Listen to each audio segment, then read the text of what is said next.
welcome to the Screen Time Continuum. It is a great Wednesday going on around here, halfway between Christmas and New Year's. And here we are with the review of Black Box for you, the 2021 movie.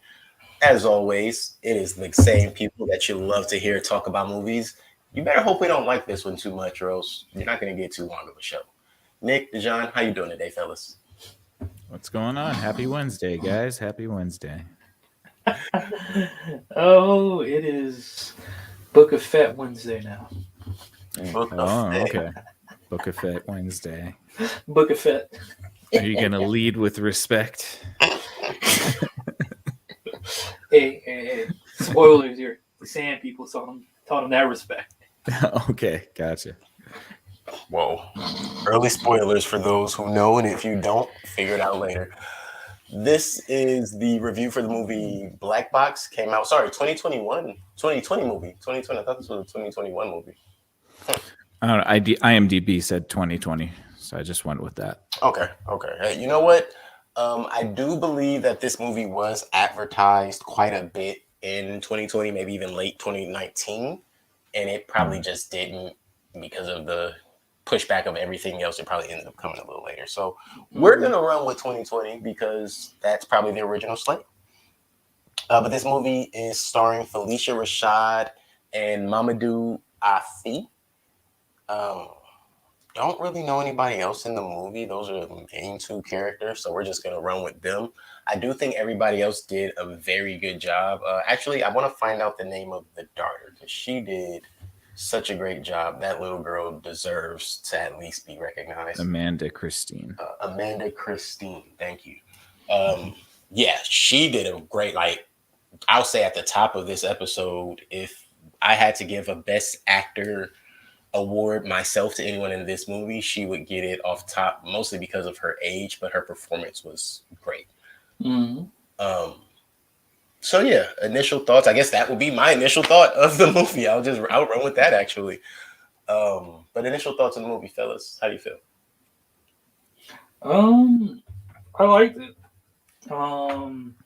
It was interesting. I was first thing when I started watching it, I was like, all right, had a slow start, and I was just like, all right, come on, pick it up. Then I realized I'm like, all right, let me just chill, shut the fuck up, and see where this goes. So I was like, all right, cool. And don't get me wrong, this is an interesting criticism on this, but when watching this movie, the first thing I thought of, I'm like, this necessarily don't feel like a movie, but it feels like a Black Mirror or like a Twilight Zone type scenario, or just like storyboard that was just like taken and just like, let's do something with it, or something that was just kind of done before but done like different. I mean, I haven't seen enough of this, but it piqued my interest because of something I enjoyed, or something I was kind of like looking into with a comic. Yeah, with a comic book a couple years ago. Mm-hmm. But yeah. Oh wow! What you said, I think this would have been a great. Imagine if this were a comic book and it weren't a comic book based on powers, but just events in life. That's what it was. It's called the last couple of issues of the Amazing Spider-Man before hitting 100. I mean 800. Was it 800? No, 700. When he Doc Ock switched, you're right. Yeah, this would fall into that. Wow. Good job, sir. With that mind stuff. And it helped me, believe it or not, it helped me really understand the science of where that writer went and used the science. So at least I can say that writer wasn't just spewing shit out of his ass. Because there's actual science behind it that people study with memory and dealing with implant memories of, memories can actually be life or be rebreaded through, memory is like data of the brain. So that was interesting, and I watched it with my wife, of course, and she recognized a lot of stuff by coming across some of the studies. So they really did their homework on a lot of the scientific stuff towards when I was like, all right, that's cool. Nice. And Nick, how did you feel initially? Sorry, my bad. Did I cut you off? Oh yeah. No, don't worry. I was going to say something stupid. Go ahead. What were you going to say? You thought the EEG was the machine that they shocked the chest with? That's what you're going to say? No, seriously. Something I shouldn't say on air, so I'll leave it alone. Okay, never mind. I'll let it go. Go ahead, Nick. Yeah. No, I enjoyed this movie. I thought it was pretty decent. I didn't know where it was gonna go, and it took a really sharp turn at one point, but it wasn't terrible. The story kind of flowed well, and it resolved itself well. And yeah, there's not much that I could say that I dislike about it. There is some points that I thought weren't as compelling as other points. You do need the drama, obviously, but the overall concept was cool. I do like the sci-fi elements. And yeah, it does feel a little bit like a Black Mirror episode or a Twilight Zone episode. I do believe this is one of the writers of Get Out, right? I'm not sure. I tried to look into the writers and whatnot, but it didn't. Nothing really seemed to jump off page or jump out of their past this work. But I could have just overlooked it, honestly.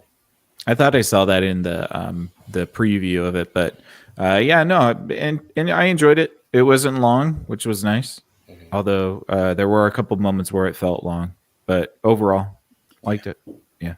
With you saying that possibly someone who worked on Get Out may have worked on this as well, I could see that because there were definitely a few things that reminded me of Get Out and excuse me, some things that reminded me of Get Out and some things that reminded me of Us.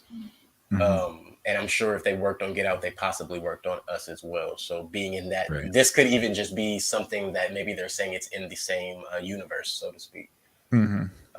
Which would be cool. I mean, to find out, say, in 20 years that there's a flurry of movies that all were kind of in that quote unquote universe that were created by these different talents.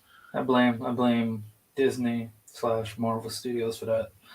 I don't know. Ever since they've been doing that, the whole industry is following this. It's like everybody's like, we're gonna make our own verse. I'm like, okay.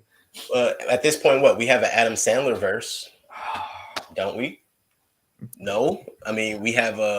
Do we need it? Transylvania verse? Yeah, I mean there's a. Seth Rogen and them, Judd Apatow, Despicable Me verse. Right. So, in a sense, we could say that anything with the same people or the same characters multiple times, I guess we would throw that into there. I also want to, before we really jump into the storyline or anything, can we acknowledge that Phylicia Rashad is 73? Like, God, 73? Don't blame God. I'm not blaming anybody. Don't take his name in vain. What are you doing? Yeah, what are you doing? Sorry, gosh. Speaking against the commandments, man. Listen, all I'm saying is when I am 73, I hope to be someone who everybody else or other people can look at and say, wait, 70 what? I'm glad that you didn't say when I'm 73. I hope I look like Phylicia Rashad. No. I have much better choice of words than that on a regular. I'll take a line from the Scott Pilgrim movie. What do you call that? I love you. Yes, I love you too. Meaning is I don't like you love guys, but I don't love guys either. I said it all wrong. Don't pay attention to me. I said it all wrong. You know, the whole point of any joke is execution. Without the execution, it is rubbish. And that's why I'm not a comedian. That's a fair point. Yeah, very well. Gosh. So yeah, this movie, if you ask me, I'm just gonna say, great movie. Could it have been done better? I don't know. That would be an entire rewrite, in my opinion. But I do like what we got, and like I said, Amanda Christine, that young lady, definitely did her thing in this movie, as well as Phylicia Rashad and Mamadou. I'm gonna try to get his last name. I want to say I pronounced it wrong. Alfie? No, it's a Thee. I did say it right the first time. A Thee or a Thay. Yeah, not sure. I try to do some justice. Like, for God's sakes, my name's Keelan. So we start this movie. We meet Nolan. And Nolan is a father. Nolan is a photographer. We find out he's lost his wife. And unfortunately for him, in that same accident, he lost his memory. Like, I guess, what would you think? At the beginning of this movie, he has about 89% memory loss, 85% memory loss? Oh, I don't know. No, if we were to ballpark from what we see. I mean, more than that, he doesn't know most of his life, but he knows his daughter. Mhm. I don't know. Till we get to the whole thing, she's basically fucking pumping her son's memory. Yeah, we don't know that yet. dude. But yeah, facts. So he's going through this memory loss and he's going up and down, but his daughter literally wakes him up. His daughter walking him through his morning reminded me of 50 First Dates, the Adam Sandler movie. There is something about that level of love, that level of caring for someone else that I don't know about you, it tugs at my heartstrings. Like whoa, just even being able to write that in a way where it doesn't seem overbearing or it doesn't seem like you have to force it to happen. I think that in itself is a talent because if someone were to try to walk me through my morning, I'd probably get frustrated and tell them to leave me the hell alone. Just so to find a way to make that a thing on paper and to see it displayed in multiple movies now at this point, for me, that's interesting, but I like it. I did like that. It's hard to talk about the beginning of the movie without the context of the rest of the movie, you know what Agreed. I mean? Because that's not even him. It's not. It's 1000% not. And so that's what I actually like. I thought this was a good movie before we got to the turn point, and then it got to the turn point. And I was like, wait, what the fuck? What? Like, I had a concept of what I thought this movie was about because I had remembered the trailer from when a while back. Like, I remember the original trailers for this movie, and the trailers get you reeled in, but what you get in this movie is well beyond what the trailer could have even tiptoed around. And so yeah, I'll blow through the beginning so we can get to the whole thing. Nolan's a father. He's a photographer. He has a wife that he lost. He lost his memory. He has a daughter, and his best friend is a doctor who his daughter and his best friend are really trying to help him refine himself and get back to his old life. He tries to become a photographer for the same people again. As apologetic and loving as his former editor was, she made it very clear that she could not give him his job back. Not only was he not up to par with his work, they didn't have the funding. He decides to go to study to help him get his memory back under Dr. Brooks, a lady who had been kind of hounding him. And to me, that was a red flag. Like, why is this doctor hounding him? But we find out that Nolan is not Nolan. Dr. Brooks is working on Nolan's body with Thomas's memories. Thomas is her son. And she has developed a way to bring someone back from the dead by saving their brainwaves and putting them into a new host. In this case, Nolan was brain dead when she found him, and she implanted her son's memories. Nolan's body came back to life, but it was Thomas in the brain. And a lot of the therapy and things we see through the movie are the journey that Thomas and Nolan are taking in the mindscape. So I guess from there we can kind of be a little more open and not so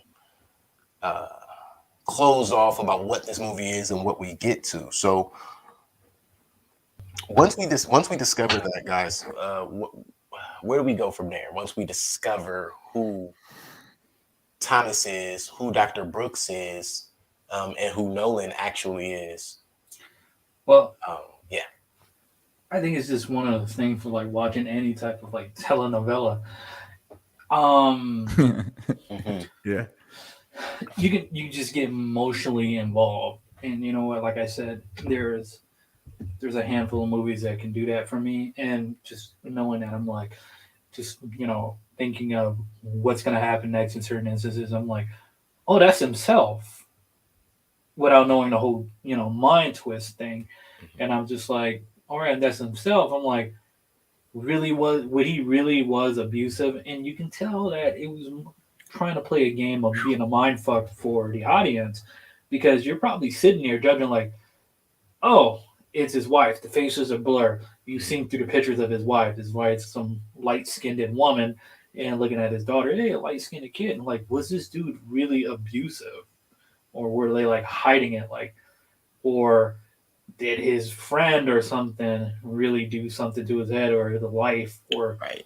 is this whole the dude's in a coma, imagining this whole thing, and it's just rewriting his life in a way to try to make it better, et cetera, et cetera. So it was interesting. I'm trying to guess on what's going on to being emotionally involved. I'm like, this bitch is stupid. As a doctor, like, how are you gonna expect for this life to work? Or you and I feel sincerely bad for Nolan's daughter. Like, dude, how can you do that to a kid? She already lost her mother.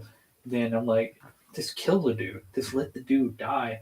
And have the father figure, which is Nolan's best friend, Gary. which seems like Gary was already playing a daddy figure a bit more than he was. But you know, it's a good friend beyond that. Yeah, just getting emotionally invested on hating certain characters are just like, oh, Yeah, Thomas was a scumbag. yeah, Oh yeah. motherfucker. Yeah. No, I love that the inherent. Whoa. Let me retract that because I don't think I can move forward saying I love how they use that as the center of evil because of the connotations on what that would mean, and that is not what I mean.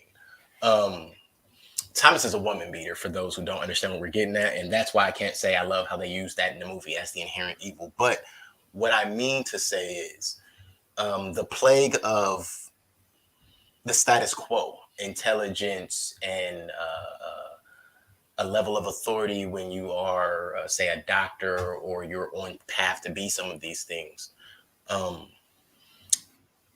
I like how they utilized that in light of, at first we're thinking, well, there's no way his mom could have known who he was if she wanted him to come back, to find out like, oh no, she knew exactly who her son was. Like, it was without question that she knew that her son was this nasty, evil person. And inherently, you see how nasty and evil she was because of it.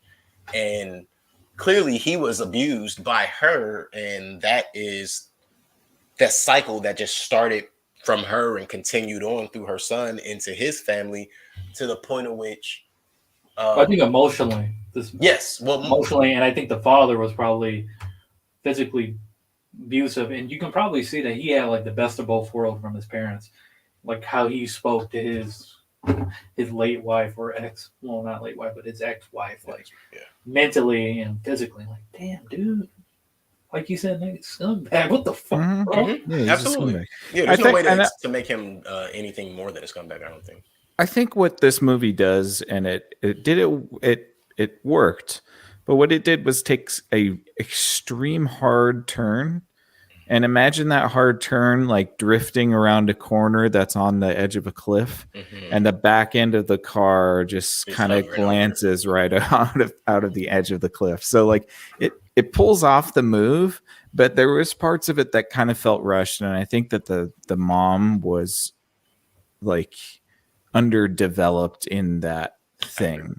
Like, I don't know why she wants to even bring her son back. We only find that out halfway through the movie, and then she's like, yeah, you need to do it, and there's some science that I'll tell you that makes it possible because an EEG is totally able to download consciousness into a computer. No, but okay. Like, you know. Yeah, I think it was a low budget thing. Yeah. And for an indie flick, I don't care about that. Like, I don't mind because this is an indie flick, but I do feel like there could have been a little bit more development on the mom just to give us a little bit more impact when that did happen. I think they were rolling with the whole concept that, a mother would do anything for their child, like leaving it up to the audience. Like, she don't give a fuck on how her kid was. She just wants her baby back, regardless. Her legacy as well. Yeah, she was like, this is definitely a narcissistic thing. Beyond it, I do care about my kid. And he's like, she said, you got a second chance. Now fix your shit. Like, you can't, dude. You're stuck between being a father. You're like this didn't Wonder Woman 1984 do this premise? Didn't see it. I love it. I didn't see supposedly popular movies. I love that shit. I'm not touching that shit, but I know enough of it that is getting a part 3 to do it again. Okay. Well, so Wonder Woman's dude comes back. She wishes for him to come back from the dead, and he takes over the body of a brain dead person, and then she sleeps with this dude that is a brain dead guy with the soul of her ex-lover inside of What in him. the entire fuck? Yeah, It disturbs That a does lot happen of in that people. movie. It disturbs a lot of people. And morally, What the as fuck a does that have to do with Wonder Woman? well, just this whole Right. just this whole situation of this morally not caring of doing what you're gonna do, how you fuck up someone else's life. And this is basically what it was, but on the whole premise of Wonder Woman, she's a superhero. She's supposed to have some moral boundaries. Just like Yeah. she's a doctor and she's supposed to have that moral integrity. Like Bruh. he said, like Gary said, you had an oath. Mm. Right, you made a note, and I want to say that too. Gary didn't do enough for me. That Gary was one of the downsides, as far as actions for me. He looked good. How so?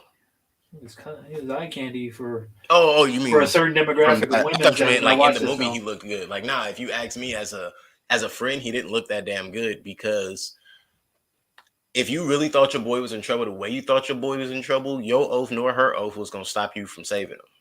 Well, and it is such a coincidence that the one thing that he looked at about the apartment complex happened to be the picture of the dude that was Thomas, and he was able to correlate the fact that they both have the last name Brooke to mean that Dr. Brooke was bringing back her dead The article son. the article said that he was her son. Because I had to pause it and kind of skim through it, and I believe the reason for the article was because of his death being there. Like, and so what they never made clear, even though if you kind of can figure it out, but those are graduate dorms. They're still on campus. Those are family dorms on a college campus. So that's another thing that will make it a big deal, is there's this slip and fall of one of the top students at this particular college campus at this address. So yeah, I don't know why they didn't make that more obvious, but when you're watching it, they keep going through this. Like, you see a lot of the university, this, and that. And I kind of look and I realize, I'm like, okay, by the placement, the gate still has the graduate banner on there, has this and that. Okay, that's graduate housing for families, people with kids and stuff. Which most people wouldn't know that unless you've ever been on at a university and you've seen it yourself and you're like, oh shit, that exists? Because I didn't know that exists until I was in school, some 40 years ago. How come the mom didn't try to kill the wife? So the mom did not try to kill the wife because she was so heartfelt on trying to bring her son back. And here's something else I ascertained. So at one point when he goes back and he's trying to get with his ex-wife and all of that goes down. No, excuse me, before that. When it's Nolan and he's not Thomas at the time, he's Nolan in his mind, still trying to figure it all out. And he goes to the address. She says, me and his mother, when she thinks, even though that's Thomas, but he's posing as this guy as the friend. Remember that part?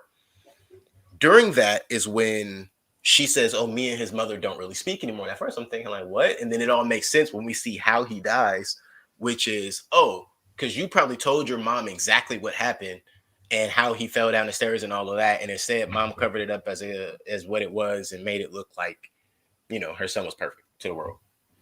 I don't know. I don't think she knows. I think she does. Nah, man. A mom that would be downloading her son into a computer over and over and over again wouldn't be okay with his wife killing him. Oh, the murder part, her actually being the person that killed him. No. I don't think she believes. That's kind of what I mean is, I think her to not like, there's no way you did that because there's no way he did what you say he did. It was a slip and fall. That's what I'm saying. Like, I think the mom is that deranged. That's why my term for her in this movie is she is the evil in this movie. Oh, of course. I mean, we see that at the end. Well, yeah. But yeah, she is the definite evil in this movie. My Thomas. So yeah, they should make a meme of that, her looking through that little Oculus thing, and then just cut to some like VR porn or something like that. Oh man, we're not doing Felicia Rashad like that. Nah, it's funny you say that because it exists. Oh, I bet it does. Yeah. I 1000% bet it does. Listen, we're at a time in society where if you can think about it in a joke, somebody else has already made a storyboard of it. Oh yeah, I mean the metaverse is a disgusting place. Oh, let's not. I mean, Oh, come God, let's on. not. We got the first touch of it doing the Matrix. You can't say metaverse and Resurrection. touch in the same. You can't say metaverse and touch in the same sentence. No, sounds sexual. Oh man. People are getting groped in the metaverse too. You got to be careful. I read an Oh article my about that that I'm not God. going to cover right now. Just I You guys promise know- my face did this. You guys know more than I do. Hey man, I gotta unsubscribe from some of these newsletters. Mhm. I'm not on Facebook anymore like that, so I don't know shit unless I'm seeing things. Ain't nothing on Google. Facebook to be seen anyways. Trust me. Yeah. Right. Honestly. Unless you want to watch couples in their pages. I am just glad that my Google news feed only gives me what I want to see for now. Fair. Wait, they think you want to see, Yeah. Exactly. or what you think you want to see. Or until my phone is just shining in like abortions, Mhm. and all of a sudden I have abortion articles on it later. So Like the South Park episode you said with Alexa, the post-COVID God. episode. yes, yes. When you guys get some time, ask your Alexa. I don't have one, and I never will. that All part. right, I'm just checking because I asked Alexa one time at a friend's apartment, "Are you part of Skynet?" And it literally said, "No, Yes. I'm not a part of Skynet. I have nothing to do with the James Cameron film." Blah blah blah blah. I'm like, what the fuck? Oh yeah, I was Yeah. like, I'm "Ooh." sure they've programmed an answer into that one because I'm And sure that's what happens when everybody you're part of asks. Skynet. Yeah, that's right.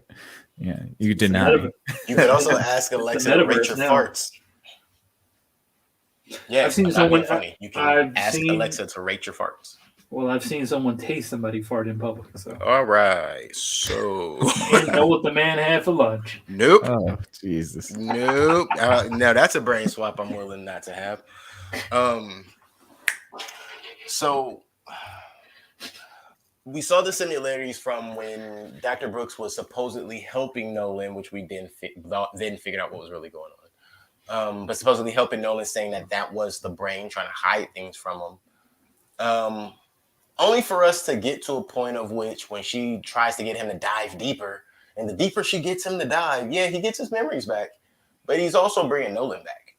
Mhm. And I like that Nolan does the same Malignant thing. mhm. I don't even know why Exactly. these movies do that shit. I'm like, is it necessarily always? I know It's these supposed to be movies. Why do they do creepy. this shit? It's supposed to be cringe Because The and- Ring did it 15 years ago, and now Right. everybody has to do it. From there, I'm like, I can understand after Ring, we see it in A Grudge. Then Mhm. after that, I'm just like, all Oh yeah, right. that whole series can keep doing it in every single movie, and we wouldn't have had a problem with it. It's that everybody else adapted it. Mhm. That's Yeah. listen. How inefficient! What an inefficient way to move. You're Right. breaking all of your bones. That's cool. You guys just gave me an idea for a skit. Well, how I can about never this? Make money off of. How long has it been since they've started using the whole Blair Witch trope? Oh my God, the danger's over there, and that mysterious sound. It's from behind me. See, this Same is thing. why I don't watch these horror or scary movies, suspenseful movies anymore. Because they're They're all the unoriginal. same. They're not suspenseful. Yeah. Mm-mm. The last comedy movie wasn't now. even scary, right? Never seen any of the movies. Don't feel bad. All For four. those who were cult fans of it, sorry. I like the first one, but you don't have to watch the whole series. Just go watch the first I think everybody does. That's the funny part. one. So once we get into everything and Ava is with Uncle Gary, even though she ain't feeling that, I never understood why that didn't like. All right, cool. Y'all are worried about him, but you're here with the safest person you could be with, and there's nothing. It's like that's not good enough. Does that make sense? Like it just wasn't. Mm-mm. Hmm. Elaborate. It's like had she had an auntie or something to go to, it almost seemed like it would have been a smoother transition. But because it was Uncle Gary, it's like, oh, we got to go with Gary, and it's like Gary's cool with it, she's cool with it, but nobody's really cool with it. Just this plot build, I guess. Their version of the storytelling. Mhm. Yes. If I Mm-hmm. had a cool uncle, like a doctor uncle, and I was getting dropped off there for a couple of days, and shit at home was hard, I don't think I'd be all, No, I want to stay with you. And, Well, you still well, got that, pay-per-view? well, It's that's a why boxing that match kid. coming on. Let's rock. That's why that kid did a hell of a lot of acting because it was just the thing that that kid played her role to the Oh, teeth, to in the my teeth. opinion. Yeah. Where it's like the caring, the established daughter that's basically running the household because she knows she has to be the adult or be a little bit more, much more mature, for her father that's kind of back at this childlike state because of Right. being comatized and losing the mother, and et cetera, et cetera. Like, man, she was She next to understood. the Bro. character Nolan playing that spit personality of being abusive and kind of being wimpy. She really took the icing on the cake. Well, she is the icing on the cake for this movie, Yeah. in my opinion. And at the same time, I guess we have to give Mamadou Afi his due as well. Being two totally different characters in this movie. Yeah, Um, they stole it. They did what they had to do. yeah, That's they great both for of them acting. showed up. In fact, so once it gets down to it, we discover, as we were being told from the beginning by Gary, that Nolan is a pacifist. So for the most part, very weak, wimpy kind of a guy, lover, not a fighter. We know from the very beginning that Thomas is an asshat with a violent streak and prone to not only hitting women but kicking children, including his own. Bastard. That was nasty to me, bro. I was like when she pushed him down those stairs, I was like, yeah. When she could have shot him or something. Like, I'm sorry, I don't know. My brain was just like, that's not enough. And then the blood started running out, and I was like, all right, he dead. I guess that's enough. But I didn't think he was dead initially, and I'm like, that's not enough. Something else gotta happen. No, that's not right. I shouldn't be laughing, but you know what? If you watch this movie and you see Thomas, you'll be on my side.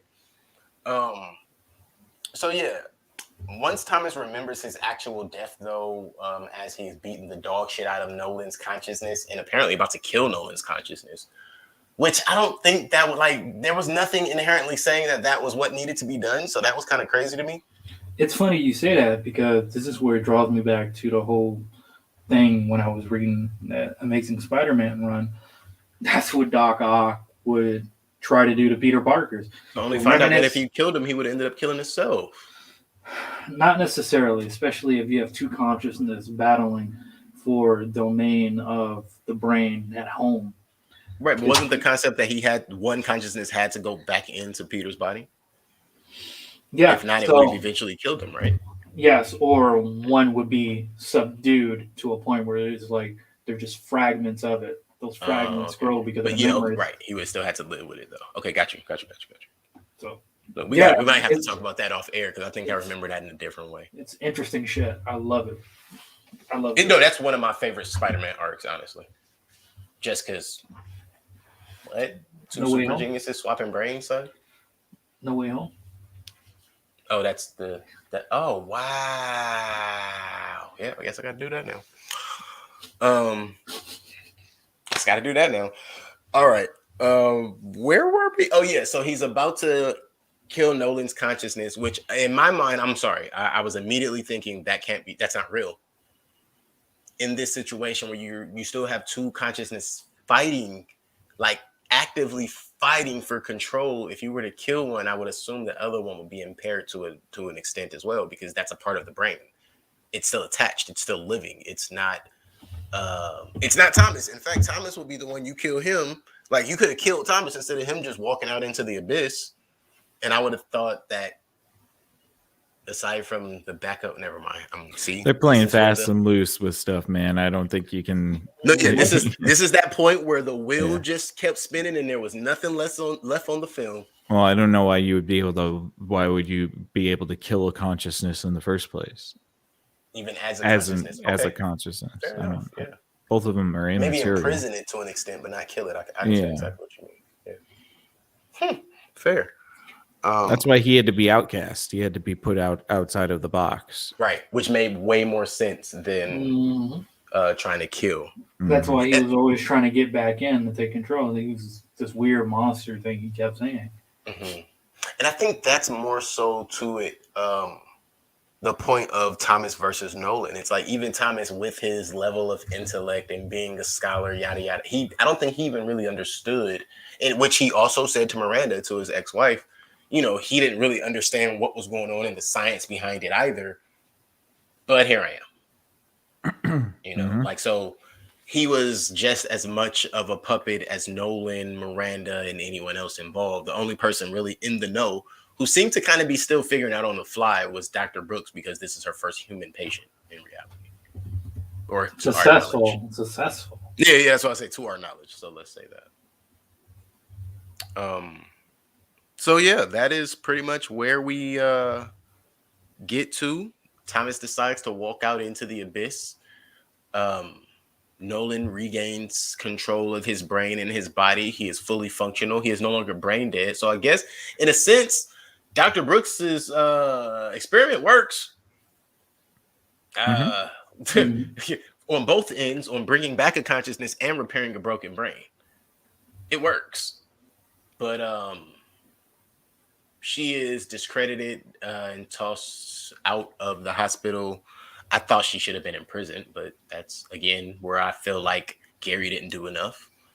Well, and all, the bureaucracy between law enforcement, would that be considered, first degree murder or attempted murder, et cetera, et cetera. At least, I would assume, at least false imprisonment. Yeah, I would assume it would be false imprisonment. One, I would also assume that in some way she violated her Hippocratic oath, which last I checked definitely carries jail sentence. You're certainly doing harm. So, so again, I don't care if she did 10 days. She should have been in cuffs in the video we seen instead of her, or in the picture, instead of her just carrying out her boxes out of the hospital, being escorted by suits. But you know what? That's just if I had written this, and I didn't write this. So as we see that, Nolan's back with his daughter, and really just, it seemed like he was really just appreciative of a second chance, what Thomas could not wrap his head around. And yeah, then we also see Miranda and their daughter. They're leaving, which I thought you could have done that before this 2 years came around. But hey, whatever. Because I didn't understand how she was still in the graduate dorms or in the student dorms, because she didn't seem to be a student there. It seemed like he was the student, but not her. I mean, yeah, if she's a single mom and she was a student, then okay. I don't think that's a detail that they were really trying to. Simple, sorry, I'm doing too much. Simple subtleties that this doesn't matter. Yeah, and it didn't matter again. Had Thomas's wife taken him back, Nolan would have just been stuck there. Yeah, apparently. Or the only reason Thomas left was because his wife didn't want him back. Right, and the only reason he started having the lapse is because he had ran up on her and then went in there and she hit him upside the head. Mm-hmm. So has she not caused the trauma to his brain once more? You're right. Yeah, this movie. Just saying, like that's weird. It's kind of a weird, like, hinge of your story. I don't dislike it, but I just think that, like, yeah, if he had just decided, like, even if she didn't take him back, like, I did think that at some point, like, Thomas might kill Nolan. That might be just the way it goes. I didn't know how.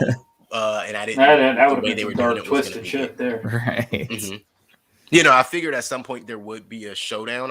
The way it went down, again, I do like how even in the conscious realm, they are literally the people that they were described to be. Thomas was this overbearing egomaniac, and even in the mindscape, Nolan was just this passive, weak kind of a guy who's like, "Stop fucking me up, please. Like, I just want to take care of my daughter, bro. Like, stop killing me." But yeah, so at the end of this, although we see Kooky Brooks, Jesus Christ, sitting at home on her laptop and, surrounded by all her paperwork. And this is what I don't understand. This is where the evil genius thing kind of just comes full circle for me, for her. Why do they always let them keep their research? You know what? It was one of those things where I was just shaking my head, and I was like, you know what? The movie could have ended right before that, when Nolan coming back home, feeling his bed, like, I'm back. This is me. I'm back. Like, I'm literally here. And that would have been it. But this whole Gotta leave Let the me door open for a sequel. You never know. Please no. I like this movie, but I do not want to see it. put him in a female body. Go Yeah. go try to brainwash your daughter, your ex-daughter-in-law or some shit. Go To look be for a- her. But you know, Amazon might say, "Yeah, we got enough views for it. Let's go." Maybe. You never know. I mean, look, and again, let's be clear. She knew who her son was, so it's not beyond the realm of that because she knew he was a psychopath and doing the kind of shit he was doing, and she endorsed it. So I could see them trying to force another version of this out. Just based around Dr. Brooks and her level of insanity, it could be a prequel, so to speak. Because she's an interesting character. I think they could have done a lot more. Like, I'll take a 30-minute behind the scenes clip or like a little mini movie of Dr. Brooks and who she was leading up all into this. Okay. I feel like for somebody to accomplish what they had her accomplish in this movie, there would have to be a great backstory behind that person. No, like award winner, all kind of junk. You know what I mean? Wow. I think you're giving that too much credit again.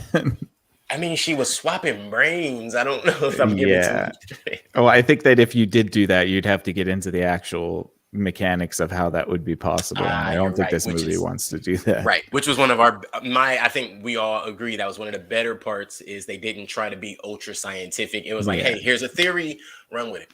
Yeah. I really liked that they didn't try to be too damn smart. Too technical, right? Mm-hmm. It's weird to say it that way, too smart. All right, so that's what we have Christopher Nolan movies for. Mm-hmm. Give you all the jargon. No. Or a Rakowski movie now. Damn.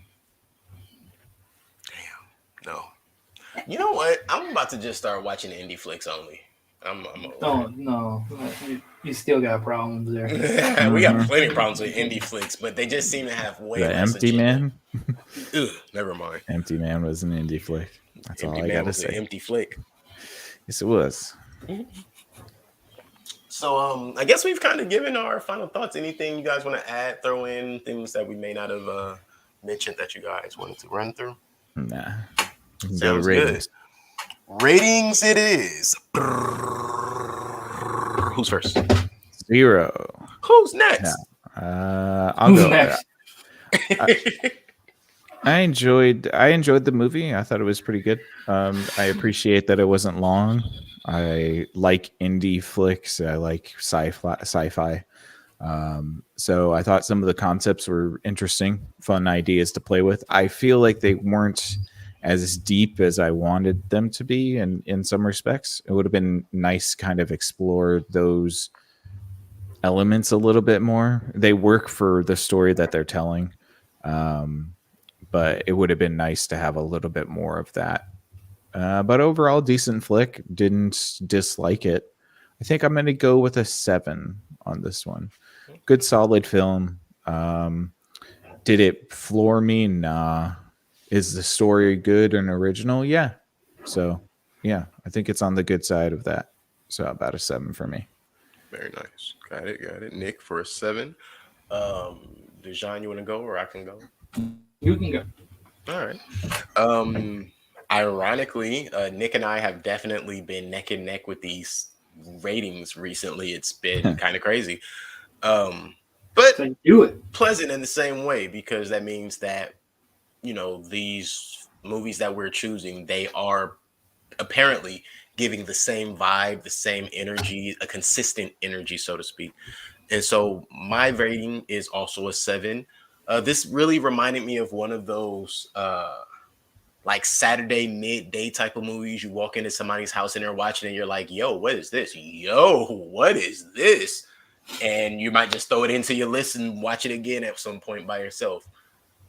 So a real nice movie, a good find, so to speak. That's how we used to call it back in the day. Like you go in a Blockbuster and you walk out with this joint. This would have been a really good find for a Saturday movie. Mm-hmm. So a 7 for me as well. Nice. Okay. Yeah, I'll give it a 7 as well. I mean, there's nothing much for me to really say. I did enjoy the acting for the most part. It was a little bit too slow, but you know what? it was slow for a reason. It built up momentum that helped keep a steady flow. It was nice. I like the twist. I thought that extra mad scientist ending we didn't need, but but yeah, I mean, it hit the spot, and it's something I would not mind rewatching again for fun, and just give it some look over. Yeah. So yeah, I All right. enjoyed this. This is great. Very nice. So 777 gives us 21 out of 30. Is that a Which flat is, 7? I think it's a 6.4. I was thinking something. No, I'm kidding. It's a 7. I was really sitting there like mathematically. I don't think that's a 7, is it? No, it is. It is. Oh, okay. Yeah. Never mind. See, hey guys, this is why we ask, because I'm a math scholar Just and we teasing. never use a calculator for it. Well, I never use a calculator for it. Okay, sounds good. So we have a 7 out of 10 rating for the Black Box 2020 flick starring Felicia Rashad, Mamadou Afi, and Amanda Christine. Definitely go check this movie out, guys. I don't think anybody will be disappointed. I don't think you'll feel like you wasted your time. But at the same time, don't expect to find your new favorite flick, just something that you'll enjoy in the moment of watching it. It's something to put on the list, people. Mm-hmm. Definitely something to put on the list. Something that I even think that you would revisit, because I do think a revisit to this movie in a few years or so would be just as pleasant as a first watch. So yeah. If you guys enjoyed this, I know you did because you're still here with us and you keep coming back, and we appreciate that. Come on back with us. Screen Time Continuum will be here for you on Wednesdays and Sundays at 8:30 p.m., bringing you various TV shows, movies, and who knows, we might just decide to go through some video games again or something like that for you. Anything to keep you guys entertained and to give us something to talk about in a good or a bad way, or just be even keel about. Might have all different opinions, who knows. Also, when you get time, check out any of our other podcasts. Nick is on the Exofathom with Ayla and Mike. They are out on Mondays at 8 p.m. When I say deep thought, if you thought about something like just a little bit and you're like, oh, that's interesting, just go through their catalog. I promise you, they have an episode about it. You can get some information that you haven't had, drop some comments in there. And it's probably one of the greatest podcasts out right now that nobody's really telling you about. I'm telling you about it. We're telling you about it. Now go tell somebody else about it. That's the Exofathom on Mondays, 8 p.m. If Numbers Could Talk, I do that on Tuesdays. On Tuesdays, I pretty much just try to give you numbers, and more numbers. Not really sure what numbers you're looking for, but here are the numbers I'm going to give you. I can give you some sports numbers, some movie numbers, some comic book numbers, some truck numbers. You want to know how much torque one of those trucks you like have? I might have covered that already. Go check it out. And I'm trying to figure out how to do video games, guys, but outside of sales, numbers in video games really don't work because there's a new video game every other damn day. But we're working on that as well over at If Numbers Could Talk. Check me out. I'm going to be there for you every Tuesday, about 8:30, sometimes 9 o'clock. It's all about traffic, and not just internet traffic, but real life traffic, because things do change. Also, get on over to Twitch. Check out Strawberries and Coffee. That's Strawberries and Coffee. Dejan's over there giving you all the video games, all of the new stuff that's coming out. Once in a while, he'll give you also his feelings and his emotions towards some of those Disney trailers coming out and things like that as well. Ask me how I know, because I'm over there paying attention, man. I'm subscribed. I hit the bell. You should do that on all of these podcasts that I'm telling you about. Strawberries and Coffee over on Twitch. Dejan goes live on Tuesdays and Thursdays and at random times also. He's also over on YouTube, Strawberries and Coffee. And again, if none of those are already in your subscriptions and none of those are already in your notifications, do that. And then come right back over here to Screen Time Continuum. We'll be right back here with you on Sunday coming. And we appreciate you guys. We really do. For the Screen Time Continuum, my name is Keelan. I'm Nick. I'm the mustard. Thanks a lot, guys.